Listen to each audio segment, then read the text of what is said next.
僕の日本人の彼女が新大久保で衝撃的な体験をしました。笑顔で声をかけられ、韓国文化を紹介したいと言われて、ついに話を聞いていたら、待っていたのはまるで映画のような罠でした。気をつけてください。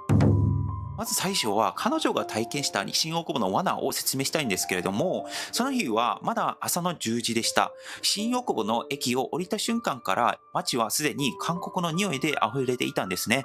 賑やかな空気の中、彼女は一人で歩いていました。その時です。すいません。日本語学校で日本語の勉強しているんですけど、宿題の発表聞いてくれませんかと声をかけてきたのが韓国人風の50代女性です。黒髪をまとめ、柔らかい笑顔も、しかも流暢な日本語で全く怪しさを感じさせない。彼女も韓国語を勉強しているからちょうどいいかもという軽い気持ちで立ち止まったそうです。はい、いいですよ。と答えた瞬間、彼女の両側にもう二人の女性がスッと立ち位置を変えてきました。韓国人らしき3人に囲まれた形になったのですね。片手には A4 のプリントが挟まれたバインダー、開かれた最初のページには大きくノアの箱舟という文字が踊っていました。困難に出会った時人はどうすべきでしょうかとか、私たちには希望がありますとか、あなたも知ってほしいですみたいな、なんか流れるような片言日本語で、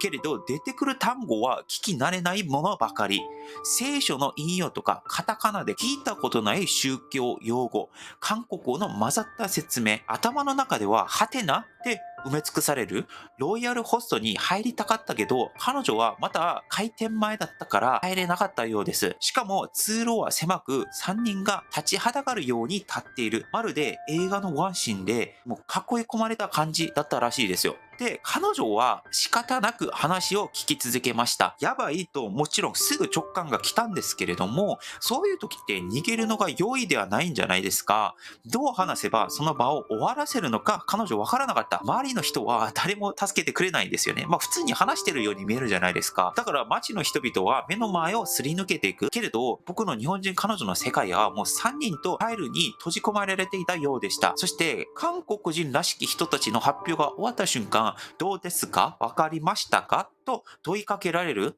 けれど正直彼女は、もちろん内容ほとんど理解できないですよね。答えに詰まっていると今度は話題が急に変わってきたんですよ。実は私たち教会で韓国の文化を紹介するイベントをやっていて、伝統の遊びや韓国料理楽しめるんです。あなたも来ませんかみたいなことを言われたらしいです。これ今僕台本にしているのでスラスラ読めているんですけども、この台本っていうのは彼女に聞いてそのまま映してるだけなので、これ本当の話です。さっきまでノアの箱舟の話をしていたのに、突然文化イベントの誘いが来ていて、写真を見せられると韓服を着た人々の笑顔が映っている。でも彼女の直感はこれは違うと警告していました。彼女が勇気を振り絞って、すみません、私別の宗教を信じているので、と嘘をついて断ったらしいんですよ。すると返ってきた言葉は衝撃的でした。大丈夫です。これは宗教じゃありませんから、みたいな、まるで用意された台本のようにスムーズな返しでした。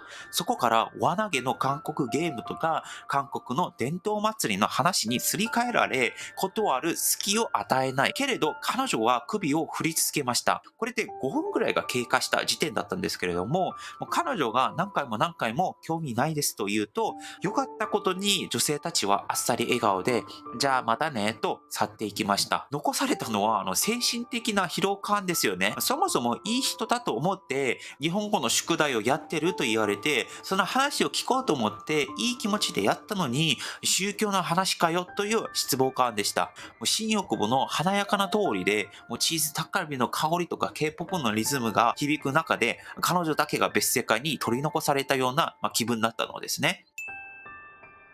で、二つ目の話はですね、これ、僕気になって他人の例を調べてみたんですよ。これは日本人彼女だけの話なのか、もしくは新大久保でもよくある話なのかを確かめたくなり、実際新大久保であった事例を調べてみました。過去の例で言うと、珍しいではあるようです。1年間に1回ぐらいの新大久保でやられましたみたいな体験談がちらほら出ていました。ある人はですね、新大久保のドラッグストアに向かって歩いていた時、に声をかけられてついていったそうです。最初に語られたのはイエスの存在と聖書の言葉の意味とか同様の安息日から日曜が始まり、神は土から人を作った、死のない天国がある、そんな説明が続いたらしいです。そして私たちは元は天使で罪をクリアにするために洗礼を受ける必要があると口説かれたらしいですね。実際の洗礼もその人は体験させられたそうです。バスルームのような洗礼所で服を脱ぎ、軽装に着替え、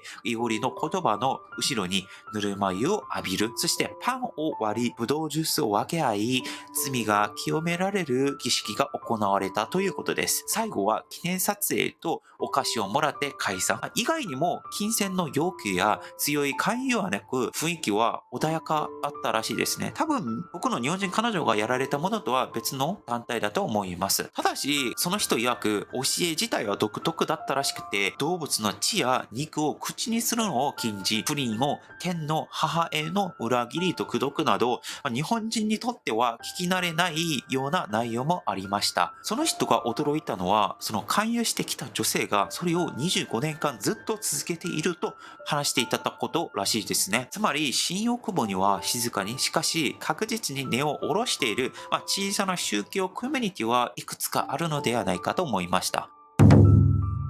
3番目の話はですね、同じ状況に遭遇したらじゃあどうすべきかってことを調べてみました。3つあるらしいですね。1つ目は距離を取るってところで、まず足を止めないで、立ち止まった瞬間に聞いてくれる人と舐められる雰囲気になるので、歩きながら、すいません、ちょっと急いでるんで、で、一言で十分だと言われています。で、2つ目はですね、曖昧にせず、はっきり断るっていうところで、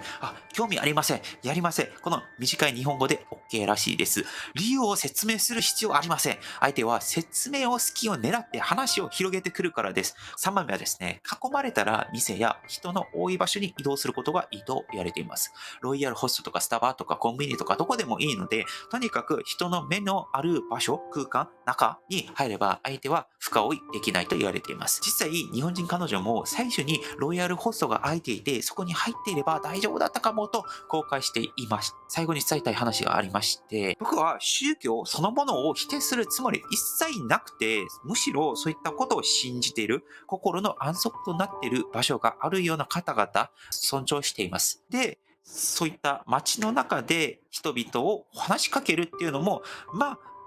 それ自体は悪くないとは思っています。けれど、受け取る側が怖いとか離れさせてほしいと感じてしまうやり方は、ちょっと間違ってるんじゃないかなと思うんですよね。で、笑顔で囲まれてファイルを突きつけられる、知らない言葉を次々と浴びせられる、逃げ場を防がれる、その瞬間、相手がどんなに善意があるとしても、受け取る人にとっては恐怖しかないかもしれません。で、最後に、僕の彼女こう言ったんですよ。似たような感じの3人組が別の場所でも見かけたことあると。もしかするとこれから同じような宗教団体が組織的に新大久保で韓国文化興味ありませんかみたいな形で接してくるかもしれません。